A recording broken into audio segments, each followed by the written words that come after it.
TDP జాతీయ ప్రధాన కార్యదర్శి నారా లోకేష్కు సిఐడి నోటీసులు జారీ చేసింది. రెడ్ బుక్ అంశానికి సంబంధించి ఈ నోటీసులు ఇచ్చారు. రెడ్ బుక్ పేరుతో నారా లోకేష్ బెదిరిస్తున్నారంటూ సిఐడి అధికారులు ఏసీబీ కోర్టును ఆశ్రయించారు.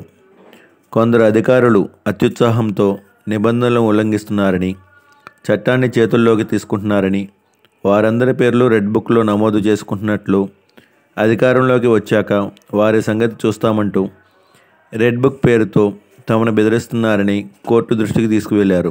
దీనిపై విచారించిన న్యాయస్థానం లోకేష్కు నోటీసులు ఇవ్వాలని ఆదేశించింది. దీంతో నోటీసులు ఇవ్వడానికి ఇంటికి వెళ్లిన సిఐడి అధికారులకు చుక్కెదురైంది. లోకేష్ నోటీసులను నేరుగా తీసుకోకపోవడంతో శుక్రవారం వాట్సాప్లో పంపించారు. నోటీసులు అందుకున్నట్టు లోకేష్ సిఐడి అధికారులకు వాట్సాప్ ద్వారానే సమాధానం ఇచ్చారు.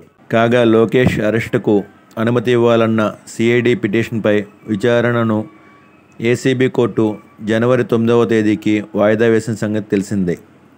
Thanks for watching. Like, comment. For more updates subscribe my channel.